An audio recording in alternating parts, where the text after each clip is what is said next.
Good Saturday, everyone, and welcome into today's daily Bible reading for November the 10th. Today we are reading together in Proverbs 23, which contains a number of the 30 wise sayings that compose the section from chapter 22 and verse 17 through chapter 24 and verse 22. These are 30 wise sayings of Solomon. They're longer than the single sentence sayings that we noted from chapters 10 through 22.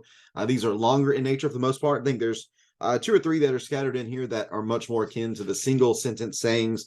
But for the most part, these are sayings of wisdom that are further expounded upon. There's a little more meat on these bones, and we're going to think about them today as we read through them. And then, just as we have been doing, I want to give you my top three that stand out to me from within this section of Proverbs 23. So let me go and get the text up on the screen for us, so we can read together from the text, and then we'll look at the ones that I want to highlight. And then I invite you to please list any here from Proverbs 23 that stand out to you, or if there's anything you'd like to add as by way of comment, please feel free to do so in the comment section, whether you are on Facebook or YouTube. I'm more than welcome to, or more than happy to see what you'd have to say, and maybe we can have a discussion about those things. Thanks so much for tuning in again. Let's get to reading here in Proverbs 23 and verse number 1.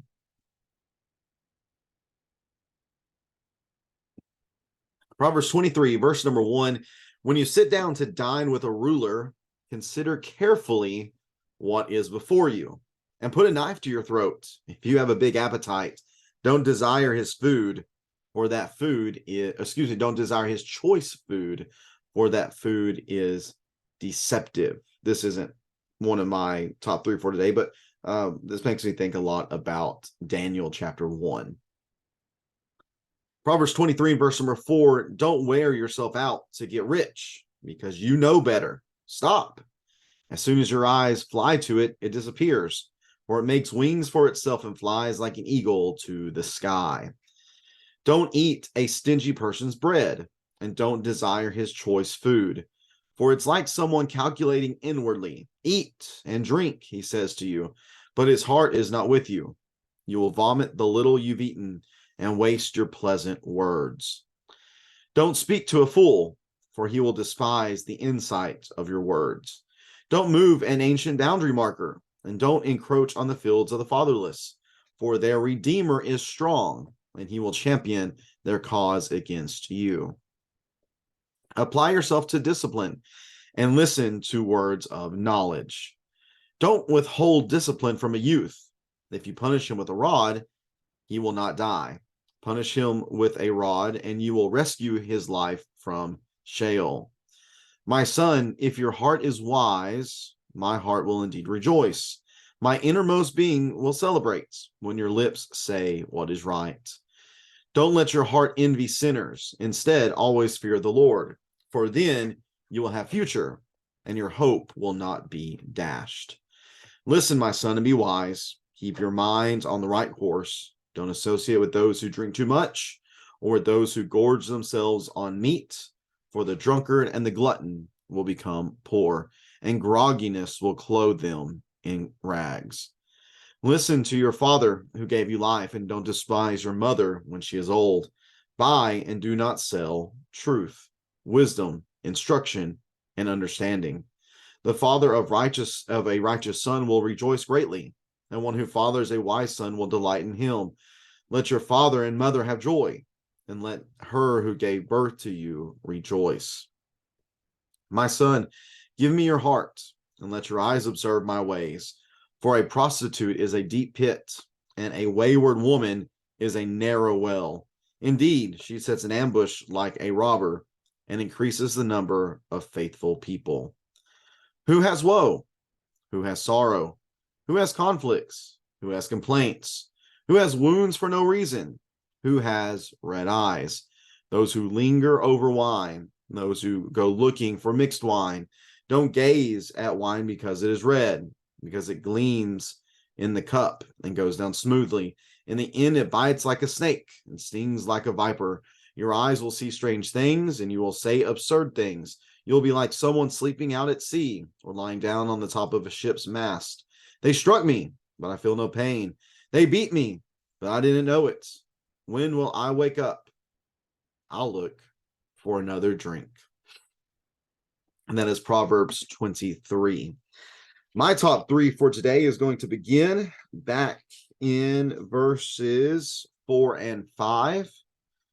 Verses 4 and 5 are going to be my number one for today. Don't wear yourself out don't wear yourself out to get rich, because you know better. Stop. As soon as your eyes fly to it, it disappears, for it makes wings for itself and flies like an eagle to the sky. I'll take away from this that riches are deceptive. So don't, or sorry, well, they are deceptive, but the word I meant to say is they're fleeting. Riches are fleeting. Riches can be there one day and gone the next. Therefore, don't wear yourself out trying to get rich. Don't do that. Because the reality is that there's never going to be enough. What you think is if your heart is truly set on being rich, having as much as you can, whatever level you try to attain to, once you get to that level, very rarely is anyone ever satisfied. They want to have more and more and more. As soon as your eyes fly to it, it disappears. As soon as your heart gets set on it, that doesn't become enough. Why? Well, because that level makes wings for itself. It flies like an eagle to the sky. It gets greater and greater.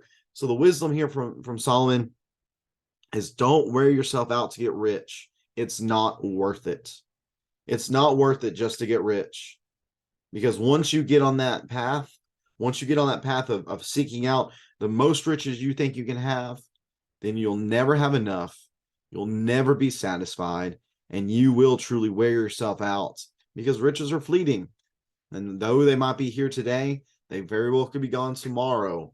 And what good will that be for you then? I think a lot about the rich ruler in Luke's, I believe it's Luke's gospel account, who set out to build bigger and bigger barns, and it didn't do anything for him, especially whenever his soul was required within that story of Jesus. So don't wear yourself out to get rich, because you know better. Stop pursuing riches. Pursue something that is better. That's my number one. Number two for today is verses 17 and 18. Verses 17 and 18, don't let your heart envy sinners. Instead, always fear the Lord, for then you will have a future and your hope will not be dashed. Don't let your heart envy sinners. You know, we look at people today, and it kind of ties in with number one, doesn't it? We look at the people today who are most successful. Man, they have the most money, they have the most power, they have the most wealth, they have the most influence. And oh, I wish that was me. I wish I was in that position. I wish I was the one with the wealth and the money and the influence. I wish people looked to me. Solomon says here, don't envy sinners, because what they have is not what is most important.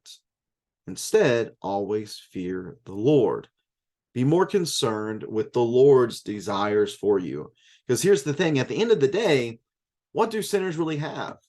What's the outcome of a life that is filled with sin and that is directed by sin? Well, it is destruction. It is eternal separation from God. Is that really what we want? Is that worth it? Well, the answer, of course, is no.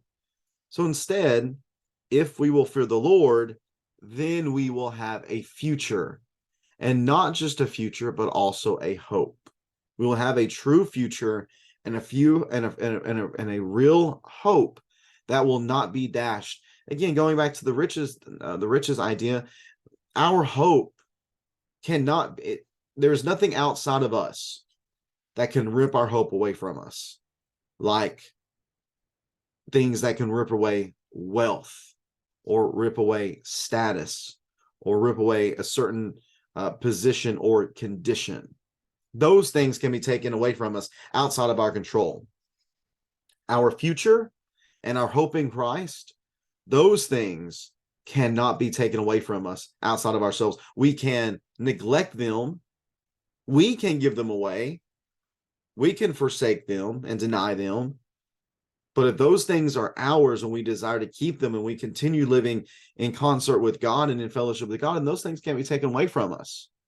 So that should be our concern. Our concern should not be having what seems to be the blessings of sinners. No, what we most need to be most concerned with are the blessings that God gives us, and the future and the hope that we have with Him. That must be our greatest concern. So that's my number 2 for today, verses 17 and 18. Then my number 3 today is the ending section here, verses 29 that won't all fit on the screen, but verses 29 through 35, I believe it is. Let me double check that.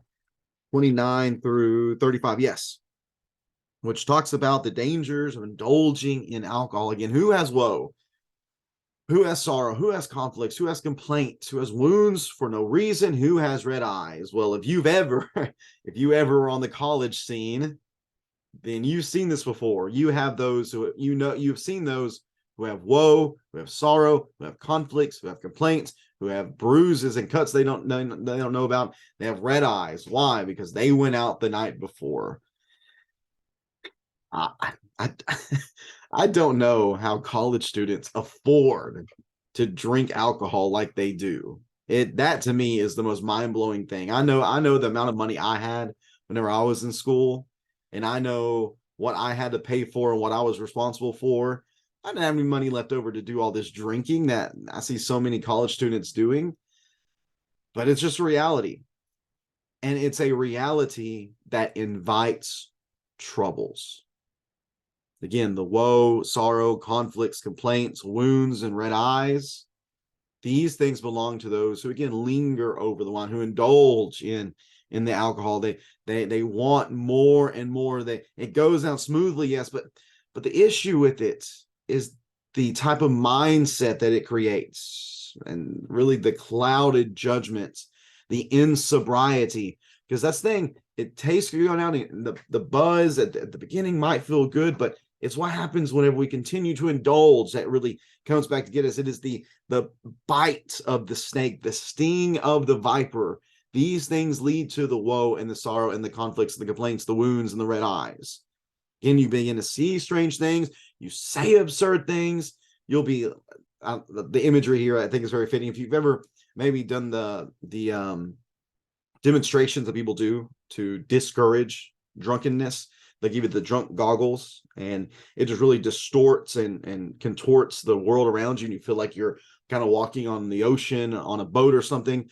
Well, here's the imagery here. You'll be like somebody sleeping out at sea or lying down on top of a ship's mast. It's just very unsettling if you've ever worn those before and experienced that. It's not fun.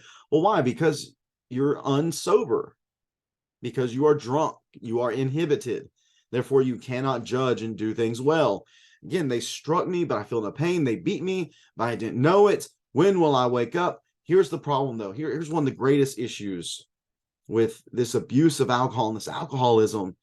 It is that it's a cycle, and it is addictive, and people continue to look for another drink.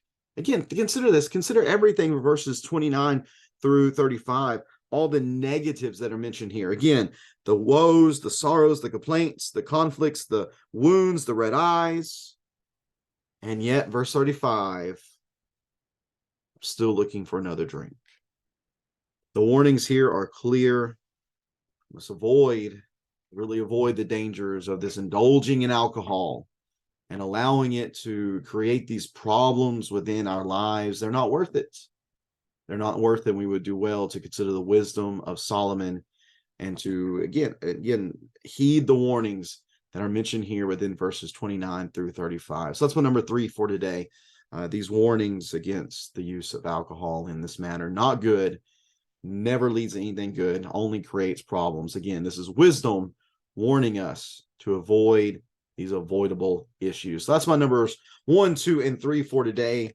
Number 1, focusing on pursuing riches to the point of wearing ourselves out and how it's never going to be enough. Number 2, envying sinners because of what they have. Really, their end is nothing. But those who fear the Lord, their end is everything. And then finally, the issues surrounding alcohol in verses 29 through 35. These are the 3 that stood out to me. If you have any that stand out to you, please feel free to leave those in the comments section on Facebook or YouTube. We'd be happy to discuss those with you. Or if you have some other ones you'd like to highlight, please feel free to share those as well. I do appreciate so much you tuning into this reading on this good Saturday. Hope you have a great rest of it. Looking forward to reading with you again in the morning, as the video will go live at 8 a.m. as we read together from Proverbs 24.